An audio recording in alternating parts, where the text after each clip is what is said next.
Hello everyone, it's my pleasure having you once again on this segment on Citizens Dialogue here in First Next News Sport Accord. I am Kings Ojalo. This is the time whereby I will be taking you some brief political analytical issues happening within the country, Nigeria. Sit back, relax while I put you through. Now, first on our discussion segment today, we are looking at the statement for the senator representing Abia South, that is talking about the life of Orji Kalu.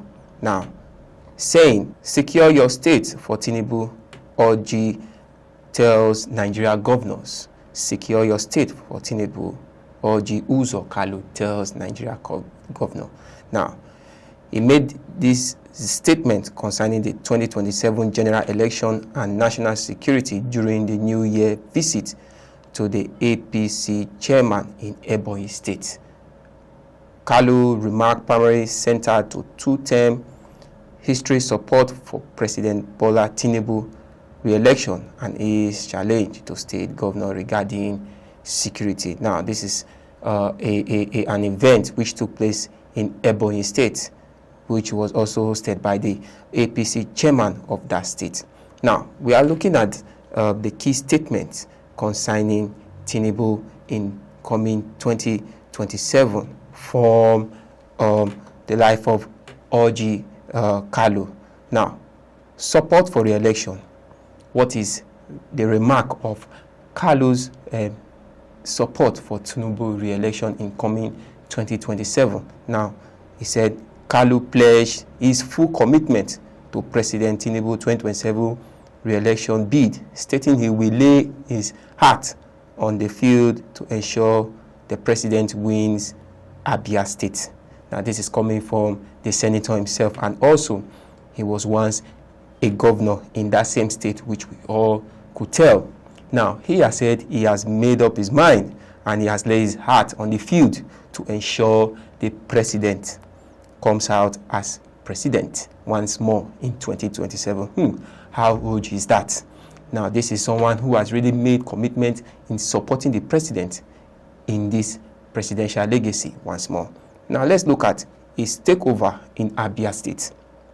He vows that all progressive Congress would capture and take full control of Abia State from the incumbent governor in the Labour Party, that is the life of Alex Oti. He is saying that APC coalition party will take over, the governorship seat from the present governor of Abia State, who is currently in the Labour Party. We're talking about the life of Governor Alex Oti. Now, this is coming from Orji Kalu, giving full determination that Abia State will come back to the ruling party, which is the APC.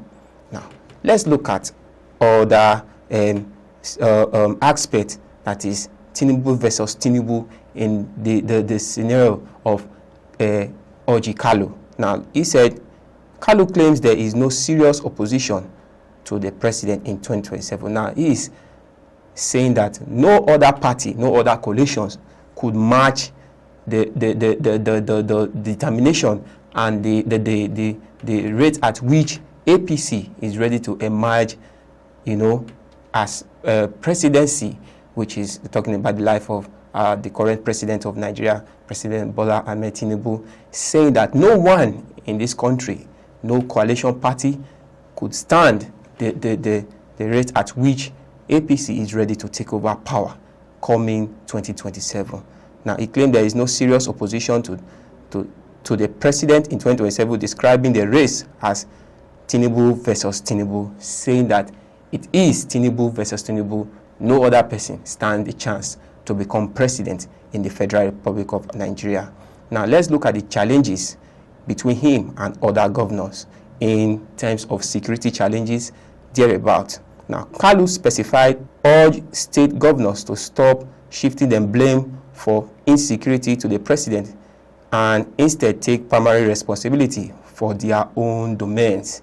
Yes, that is Orji Kalu also stating and letting governors most especially those who are in the opposition, to stop shifting blames on the president, on the Tinubu administration, saying that they should take primary responsibility, that they should make sure they, find solution and means to tackle the insecurity happening in each of their states, rather than pushing it on the presidency of President Bola Ahmed Tinubu. Now, he also made past experience of his self. Now, Kalu referenced his own tenure in Abia governor, when he was a governor in Abia State. That is talking about the year 1999 to 2007, claiming he ensured total security when other states were struggling, and insisted current governors must do the same.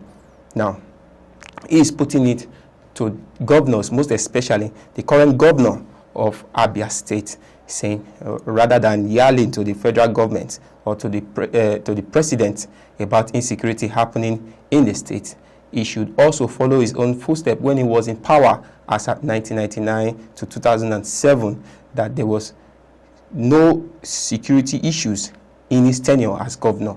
Now he's letting other governors know that, look, you have to take primary responsibility, fix your state, and make sure that security is put in place in your state rather than making complaints. Now, moving ahead, we'll be going to another story for today. An ADC chieftain, we're talking about Kenneth Okonkwo, who has asked Obi supporters to join coalition party. Yes, Kenneth Okonkwo, a chieftain of the African Democratic Congress, ADC, called on all supporters of Peter Obi to formally join the ADC, following Obi formally defection from the Labour Party. Yes, Kenneth Okonkwo, who is a chieftain of the ADC, has told all obedience, which he tagged disobedient, labeled for non-ADC supporters. Now, he has made it known publicly that if you claim to be an obedient and you are not in the ADC, that is, you are a disobedient obedient. That is what he's trying to say there. What are the full details of what he's trying to place there?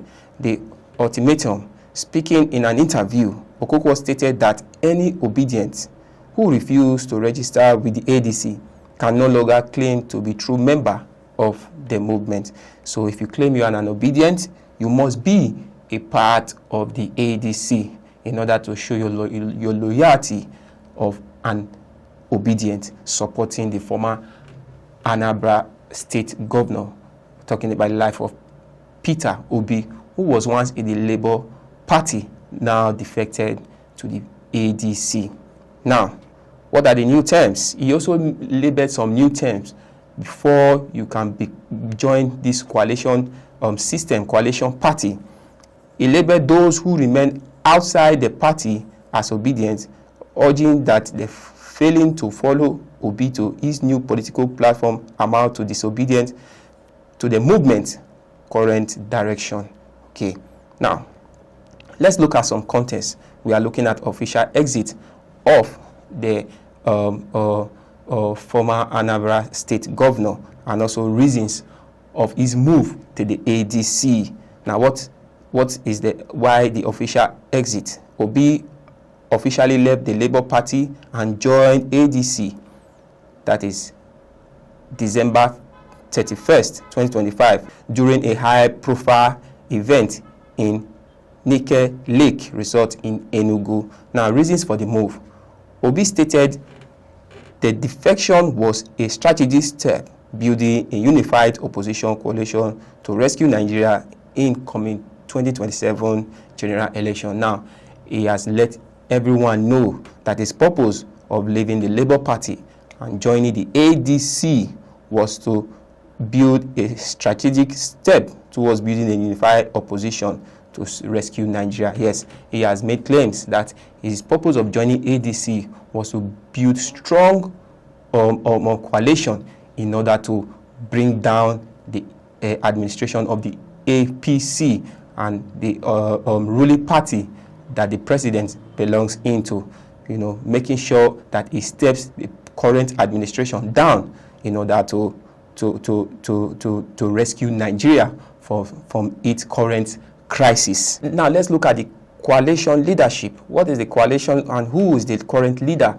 of this coalition, which is the ADC? We are talking about the life of former Senate President David Mark, who served as a party national chairman. Currently, yes, we could recall David Mark being the former Senate President in the Obasanjo era of this country. Now he is serving as the national chairman of this ADC coalition party. Now we will be taking a short break. When we return, I will be giving you the rest of the discussion. Don't go anywhere.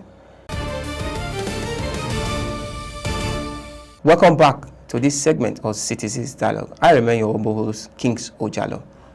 Moving ahead to the rest part of this story, we will be looking at the statement from Mofwang, that is the current governor of Plateau State. Now, he has come out to make promise to the current administration, that is the life of President Bola Ahmed Tinubu.